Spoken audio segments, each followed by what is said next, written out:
പിതാവിൻ്റെയും പുത്രൻ്റെയും പരിശുദ്ധാത്മാവിൻ്റെയും നാമത്തിൽ ആമേൻ.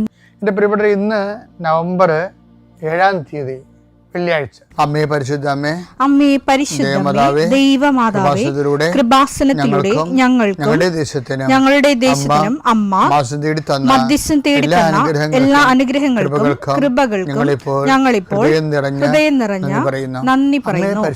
അമ്മേ പരിശുദ്ധമേ, ദൈവമാതാവേ, 2004 ഡിസംബർ 7 ഉച്ചകഴിഞ്ഞ് 2:30 കൃപാസനത്തിൽ സംഭവിച്ച അമ്മയുടെ പ്രത്യക്ഷപ്പെടലിനെ കുറിച്ച് തിരുസഭയ്ക്ക് സമർപ്പിച്ചിരിക്കുന്ന പഠനരേഖകളുടെ മേൽ സഭാത്മകമായ പഠനം ആരംഭിക്കുവാൻ ഞങ്ങൾ പ്രാർത്ഥിക്കുന്നു.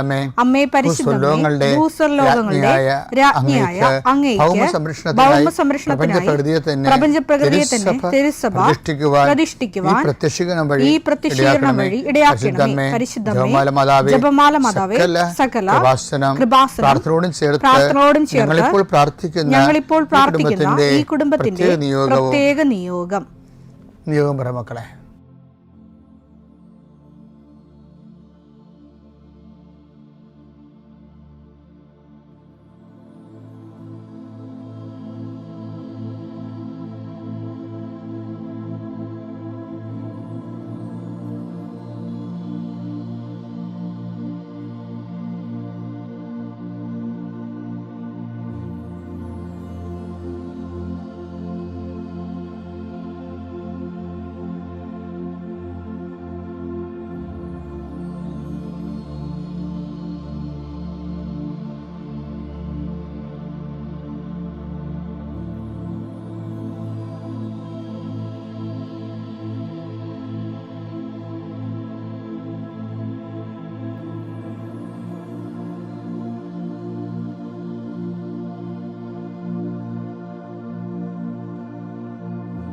അമ്മയുടെ പ്രത്യക്ഷീകരണത്തിന്റെ ഈ അനുഗ്രഹവേളയിൽ ഞങ്ങൾക്ക് സാധിച്ചു തരുവാൻ കനിയണമേ. ആമേൻ. വിശ്വാസ പ്രമാണം.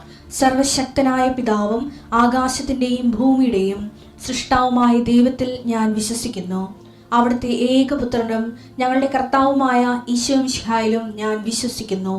ഈ പുത്രൻ പരിശുദ്ധാത്മാവിനാൽ ഗർഭസ്ഥനായി കന്യകാമറിയത്തിൽ നിന്ന് പിറന്ന് പൊന്തിയോസ് പീലാത്തോസിന്റെ കാലത്ത് പീഡകൾ സഹിച്ച് കുരിശിൽ തറയ്ക്കപ്പെട്ട് മരിച്ച് അടക്കപ്പെട്ട് പാതാളങ്ങളിൽ ഇറങ്ങി മരിച്ചവരുടെ ഇടയിൽ നിന്ന് 3-ാം നാൾ ഉയർത്ത് സ്വർഗത്തിലേക്ക് എഴുന്നള്ളി സർവശക്തിയുള്ള പിതാവായ ദൈവത്തിന്റെ വലതുഭാഗത്തിരിക്കുന്നു.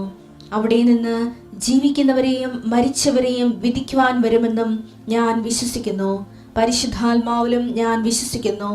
വിശുദ്ധ കത്തോലിക്കാ സഭയിലും പുണ്യവാന്മാരുടെ ഐക്യത്തിലും പാപങ്ങളുടെ മോചനത്തിലും ശരീരത്തിന്റെ ഉയർപ്പിലും നിത്യമായ ജീവിതത്തിലും ഞാൻ വിശ്വസിക്കുന്നു. ആമേൻ. സ്വർഗ്ഗസ്ഥനായ ഞങ്ങളുടെ പിതാവേ, അങ്ങയുടെ നാമം പൂജിതമാകണമേ. അങ്ങയുടെ രാജ്യം വരണമേ. അങ്ങയുടെ തിരുമനസ് സ്വർഗത്തിലെ പോലെ ഭൂമിയിലും ആകണമേ. അന്നു വേണ്ടുന്ന ആഹാരം ഇന്ന് ഞങ്ങൾക്ക് തരണമേ. ഞങ്ങളോട് തെറ്റ് ചെയ്യുന്നവരോട് ഞങ്ങൾ ക്ഷമിക്കുന്നത് പോലെ ഞങ്ങളുടെ തെറ്റുകൾ ഞങ്ങളോടും ക്ഷമിക്കണമേ. ഞങ്ങളെ പ്രലോഭനത്തിൽ ഉൾപ്പെടുത്തരുതേ, തിന്മയിൽ ഞങ്ങൾ രക്ഷിക്കണമേ. ആമേൻ. നന്മ നിറഞ്ഞ മറിയമേ, സ്വസ്തി. കർത്താവ് അങ്ങയുടെ കൂടെ സ്ത്രീകളിൽ അങ്ങ് അനുഗ്രഹിക്കപ്പെട്ടവളാകുന്നു. അങ്ങയുടെ ഉദരത്തിൻ ഫലമായി ഈശോ അനുഗ്രഹിക്കപ്പെട്ടവനാകുന്നു. പരിശുദ്ധ മറിയമേ, തമ്പുരാന്റെ അമ്മേ, പാപികളായ ഞങ്ങൾക്ക് വേണ്ടി ഇപ്പോഴും ഞങ്ങളുടെ മരണസമയത്തും തമ്പുരാനോട് അപേക്ഷിക്കണമേ. ആമേൻ. കർത്താവ് നിന്റെ ഉന്നതമായ നാമത്തിന് സ്വസ്ഥം ചെയ്യുന്നു. ഇന്നത്തെ ദിവസം നിന്റെ തിരുമുറുവാളുന്ന വലതുകരം അങ്ങയുടെ മക്കളുടെ മേൽ വെക്കണമെന്ന് പ്രാർത്ഥിക്കുന്നു. കർത്താവ് അങ്ങയുടെ മക്കളുടെ യാത്രകളെ ആശീർവദിക്കണമേ. ഒരു വിഷയം ഓർക്കുമ്പോൾ, ഒരു വ്യക്തിയെ ഓർക്കുമ്പോൾ നിനക്ക് വിഷമം ഉണ്ടെങ്കിൽ അത് കർത്താവ് ഈ നിമിഷം ഏറ്റെടുക്കുകയും നിനക്ക് വേണ്ടി ഈശോ വാദിക്കുകയും ചെയ്തുകൊണ്ട് നിന്നെ അവിടുന്ന് സന്തോഷത്തോടെ തിരിച്ചു കൊണ്ടുവരട്ടെ. നിന്റെ സാമ്പത്തിക പ്ലാനുകളെല്ലാം, നിന്റെ പദ്ധതികളെല്ലാം, 10 പൈസ നിന്റെ കുഞ്ഞുങ്ങൾക്കും കുടുംബത്തിനും വേണ്ടി സ്വരുക്കൂട്ടാൻ വേണ്ടിയുള്ള നടപടികൾ ഈശോയുടെ നാമത്തിൽ സംരക്ഷിക്കപ്പെടട്ടെ.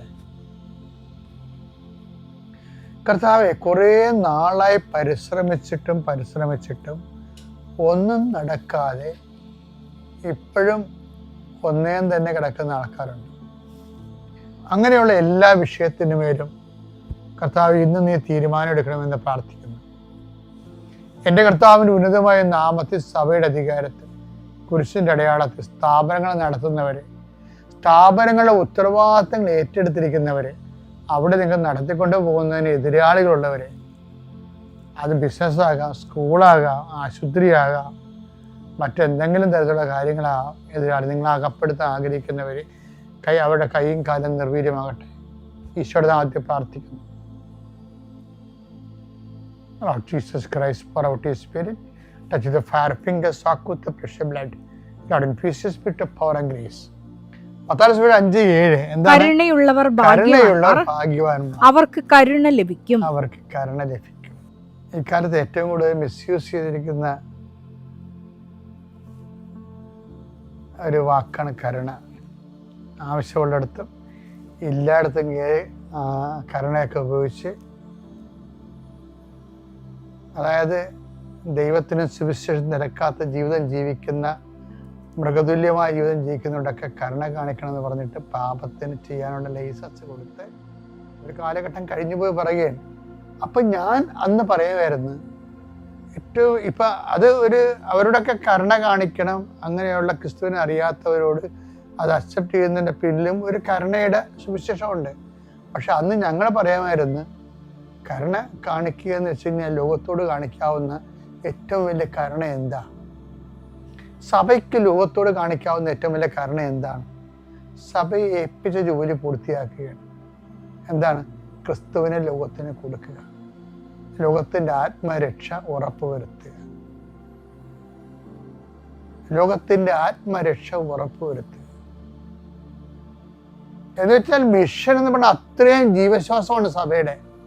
അത് ചെയ്തില്ല എന്നുണ്ടെങ്കിൽ ഇതൊരു വാർദ്ധക്യം വായിച്ച സഭയായിട്ട് മാറും. അപ്പൊ ലോകത്തോട് കാണിക്കാവുന്ന ഏറ്റവും വലിയ കരുണ എന്താണ്? ക്രിസ്തുവിനെ കൈമാറുകയാണ്. ആ കാര്യം, കരുണ എന്ന മൂല്യം എന്ന് പറയുന്നത് ക്രിസ്തുവിന് മുമ്പേ ഉള്ളതാ. അപ്പൊ ഒരു കരുണ, ലോകത്ത് മുഴുവൻ കരുണ ഉണ്ടാകാൻ വേണ്ടിയാണ് ക്രിസ്തു ക്രൂശിക്കപ്പെട്ടത്? അല്ല, ക്രിസ്തു പോലും ദൈവത്തിന്റെ കരുണയാണ്. എന്തിനെ? ആത്മരക്ഷയ്ക്ക് വേണ്ടിയുള്ള ബലിദാനമാണ് ക്രിസ്തു. ആ കരുണയാണ്. അപ്പം നമ്മുടെ ഒരു ക്രിസ്തുവിനെ ലോകത്തിന് കൊടുക്കുമ്പോൾ ചില പീഡനങ്ങൾ ഉണ്ടാകും. ആ വെളിച്ചത്തിൽ വേണം അടിയിലുള്ള വചനം വായിക്കാൻ. മനുഷ്യർ കരുണ കാണിക്കുമ്പോൾ, ക്രിസ്തുവിനെ ലോകത്തിന് കൊടുക്കുന്നതിൻ്റെ ഭാഗമായി ലോകത്തോട് കരുണ കാണിക്കുമ്പോൾ, ക്രിസ്തുവിൻ്റെ വചനങ്ങളെ സുവിശേഷ വിഹിതമായ സാക്ഷ്യത്തോട് ജീവിക്കുമ്പോഴേ,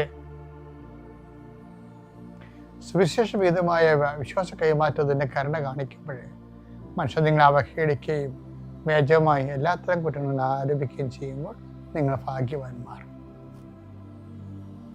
ആഹ്ലാദിച്ചുല്ലസിക്ക് വേണ്ടി. അപ്പം അവിടെയും വന്ന് നിൽക്കുന്നത് വിശ്വാസ കൈമാറ്റം. കരുണ എന്ന് പറയുന്നത് ഏറ്റവും വലിയ കരുണ ക്രിസ്തുവിനെ കൈമാറുന്നതാണ്. ക്രിസ്തുവിനെ കൈമാറിയാലല്ലേ ക്രിസ്തുവിൻ്റെ വചനം അനുസരിച്ച് ജീവിക്കാൻ പറ്റത്തുള്ളൂ. പിതാവിൻ്റെയും പുത്രൻ്റെയും പരിശുദ്ധാത്മാവിൻ്റെയും